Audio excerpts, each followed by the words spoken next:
Good evening. Within the past couple of hours, the Italian Prime Minister has announced restrictions on movement across the entire country in the most drastic response yet to the spread of coronavirus.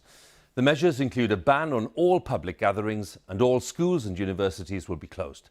Giuseppe Conte said the measures were necessary to defend the most fragile members of the community, and he declared that the best thing for Italians to do was to stay at home. In Italy, the death toll has risen by nearly 100 in the past 24 hours, and there are more than 9,000 confirmed cases of coronavirus. Our correspondent Mark Lowen has the latest now. We join him in Bologna. Hugh, tonight, Italy, a founding member of the EU and one of the world's most visited countries, is facing the most dramatic restrictions it has faced in peacetime. 2 days since much of the north was quarantined, coronavirus cases continue to soar. And so now the restrictions have been extended to cover the whole of the country, covering cities like here in Bologna that thought they'd escaped the worst of it. The virus is outpacing attempts to control it. Bologna was today out of the red zone, no longer. Italy, all of it, is now under the most severe restrictions since the Second World War. Public transport will still run, but the Prime Minister has told people to stay at home, except for urgent need. La decisione giusta oggi. The right decision is to stay home. Our future is in our hands. We must be responsible. There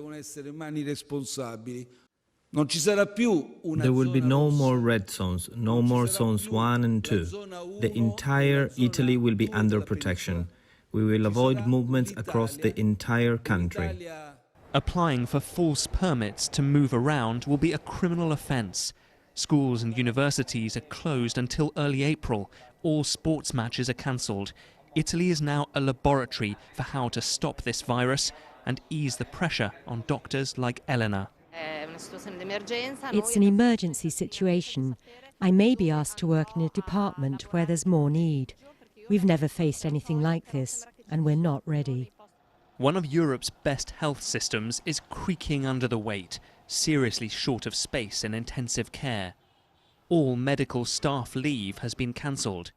We got through to a doctor in quarantined Milan. It is very difficult to forecast when we will have the breakpoint of the epidemic, the peak of the epidemic. We are near to the collapse in the most organized part of the country. New measures to limit visiting rights caused riots in prisons today. Several inmates escaped. 7 died, a microcosm of the drastic pressure Italy is now under. The virus surging, an economy battered, and now nationwide quarantines. It's a combustible mix. Hugh, it's still unclear how these restrictions will actually be enforced. Over the past couple of days, as we have travelled around the perimeter of the previous restriction zone, we have not seen police checkpoints. Flights have operated in and out of the country. So we wait to see tonight just how much of a shutdown this really is and whether it really can begin to contain the coronavirus outbreak. Mark, many thanks again. Mark Lowen with the very latest there for us in the city of Bologna. Well, stock markets around the world have fallen sharply during the day, with share values marking the worst day since the financial crisis of 2008. Trading was briefly suspended in the United States because of the turbulence there. It followed a drop in oil prices, which compounded the growing economic concerns around coronavirus. Our economics editor, Faisal Islam, has this report. The opening bell at the New York Stock Exchange. The smiles didn't last. Trading having to be halted after just 4 minutes, in which time the Dow Jones index tumbled 7%, or nearly 2,000 points. A market that's full of anxiety about the potential economic global slowdown due to the virus, which I don't even think we've seen yet, and you end up with a perfect storm. That's what we have in there today. It was part of the knock-on effect of the global spread of coronavirus to 100 countries around the world. Global falls started in Asia, spreading to Europe, where Italian markets slumped 11% today. German markets were down 8%, and in the UK, the FTSE 100 also tumbled 8%, the sharpest fall since the financial crisis a decade ago. These extraordinary moves in global stock markets matter not just because of the impact on your pensions and investments. There are impacts on government budgets and business spending too. There were also historic moves in connected markets such as oil and in government borrowing too. And all this matters because of what it reveals right now. Understandable uncertainty about the actual outbreak of the virus, but unpredicted consequences of how nations respond economically and diplomatically. Today's moves were triggered by a collapse in oil prices after top oil producers Saudi Arabia and Russia fell out over the impact of the virus, leading to slumping demand for oil. Both are now pumping crude into the market. President Trump blamed that spat and the fake news for the sharp drops, adding it was good news for consumers filling up their cars. But today's fall does suggest a scepticism that world leaders have got a grip of the crisis. Markets don't have much confidence that governments and central banks are going to be able to support the economy through this coronavirus epidemic. I think there's a worry that central banks don't have too much scope to cut interest rates, and there's a concern that governments will be too slow to stimulate the economy. This is not just a trading panic. The market's asking big questions about not only the speed and effectiveness of efforts to contain the virus and its economic impact, but also uncomfortable trade-offs between the two. Faisal Islam, BBC News.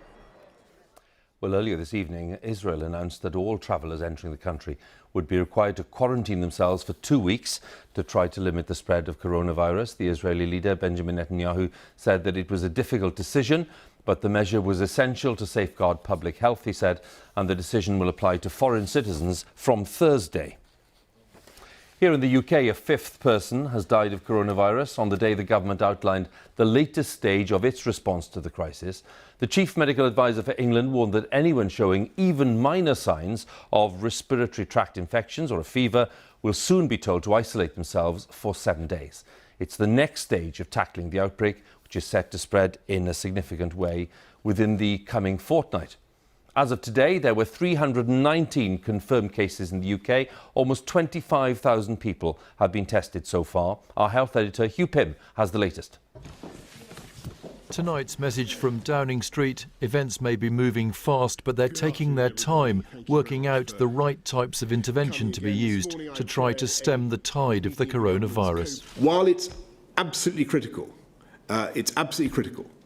in managing the spread of this virus, that we take the right decisions at the right time based on the latest and best evidence. So we mustn't do things which have no or limited medical benefit, nor things which could turn out actually to be counterproductive. But officials announced one significant change to advice likely in the near future. We are now very close to the time, probably within the next 10 to 14 days, when the modelling would imply we should move to a situation where we say everybody who has even minor respiratory tract infections or a fever should be self-isolating for 7 days afterwards.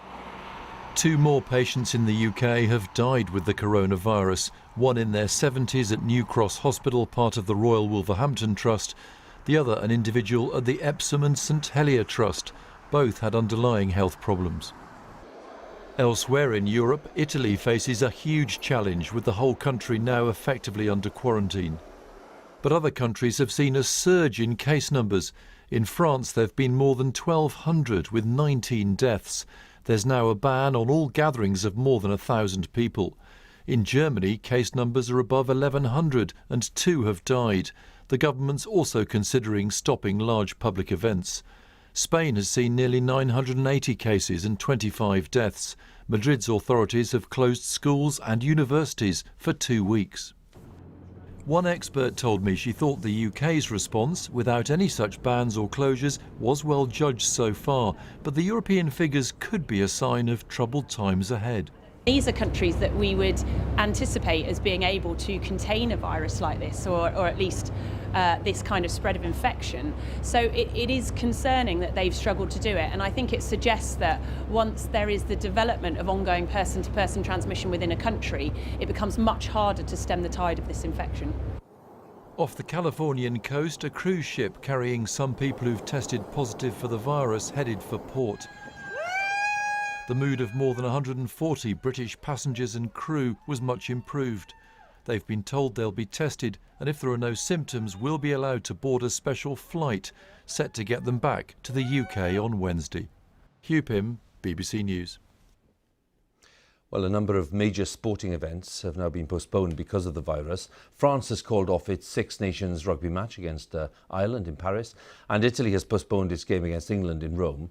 But most sporting events here in the UK are still going on for now, including one of the highlights of the racing calendar, the Cheltenham Festival, which starts tomorrow. Let's join our sports editor, Dan Rowan, who's there for us. And Dan, what's the latest thinking there? Well, Hugh, 60,000 race fans are expected to come through these gates for the first day of the festival tomorrow, and as many as almost 250,000 across the next 4 days. Cheltenham is on, and that's because the government has made clear today that according to their medical advice, there's still no reason why large-scale sports events should be closed or cancelled. But of course, elsewhere, sport is being badly affected. In the US, a major tennis tournament was cancelled overnight. The third Six Nations match of this season's tournament was today postponed. And across Italy, all sport has been suspended this evening. And of course, inevitably, that has raised questions as to whether it's right here in Britain for sport to continue as normal. Now, today, sports bodies and broadcasters were summoned to a meeting and told to ready themselves for sport to be ordered to go behind closed doors. But I think it's fair to say the government are concerned on two levels. One, that it may cause financial ruin for many sports clubs, especially in the Football League and also in rugby as well. And secondly, that it could be counterproductive if all it does is drive fans to enclosed spaces like pubs where the virus could spread just as bad, if not worse. So this is a very difficult decision, but there's a sense it's coming, and it's not a matter of if, but now when. Dan, many thanks again for the latest there in Cheltenham. Dan Rowan, our sports editor. Well, with me is our health editor, Hugh Pym. We heard from him earlier in the report there. Can we talk about the advice that was given today, Hugh, and the kind of change in advice and the change of tone as well, really? How significant was that? Well, Hugh, potentially significant. Right now, the position is only if you come back from one of the worst affected countries on the list and develop symptoms, do you then self-isolate and contact 111. Now, Chris Whitty, the Chief Medical Advisor, has said within a couple of weeks, it's very probable we'll move to a different set of guidelines for anybody with these symptoms, no matter where they've been, for example, a dry cough, a cold, a temperature, to go and self-isolate. Now, that change, I think, is significant because it's saying that they expect coronavirus cases to carry on rising, seasonal flu to fall away. So you might as well get everyone to self-isolate for 7 days after the first appearance of these symptoms. Tonight, obviously, we've been talking about Italy and the drastic measures announced there by the Prime Minister earlier this evening. Boris Johnson was asked very pointedly earlier today, you know, there are countries taking very, very rigorous measures. Why aren't we? Now, what is the answer they're giving you to that? Well, very dramatic move in Italy. The British government position is, and of course there are far fewer cases here so far, is that different countries will do this in different ways. Right now they're weighing up the social cost of big interventions and the timing. There's no point going too early with bans. You can't then take it off the table if it doesn't work to begin with and you lose public confidence. So they're weighing all that up, but I do sense that we're not that far off from some sort of announcements of interventions to try to stem the growth of this virus. Hugh, once again, thanks very much. Hugh Pym, our health editor there. Well, as the international community struggles to contain the spread of coronavirus, the World Health Organization has praised China for its response, suggesting it offers a model for others to follow. But inside China, there's anger over the way that the authorities have handled the outbreak, with censorship being stepped up, the very approach that experts say helped to accelerate the spread in the first place. Our correspondent, John Sudworth, has more details. In this message, a medic complains about the quality of protective equipment. The video's now been blocked on the Chinese internet. This one's been taken down too, a daughter crying out for her dead mother. Ever since China silenced Dr. Li Wenliang, who tried to warn about the dangers of the virus and later died from it, the censorship has been increasing. The WHO asks these questions. But the World Health Organization insists it's not its place to criticize. We are epidemiologists, not litigators. We know that the country has identified that there were shortcomings. It is not WHO's role at this stage. Our role is to really help with the positive lessons of moving forward. In China, focusing on anything other than the positive can be dangerous. This reporter records a few final words before opening the door to the police. Li Zihua was detained, it seems, for trying to report independently about the virus. But now efforts are underway to capture and save some of the censored information. China is repeating itself back to what happened like during SARS. One of the anonymous researchers tells me China keeps making the same mistakes. During the SARS virus in 2002, censorship was also rife. They were trying to hide the information, and that's why people lost lives. China wants the world to focus not on how censorship may have cost lives, but on the strengths of a system that has now brought the epidemic under control.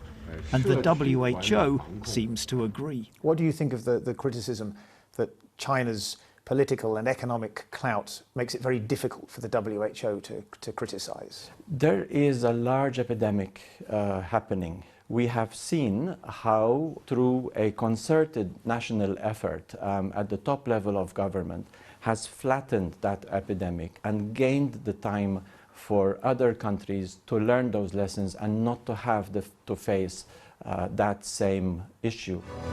Some Chinese citizens are unconvinced that anyone should feel grateful for the efforts of the party.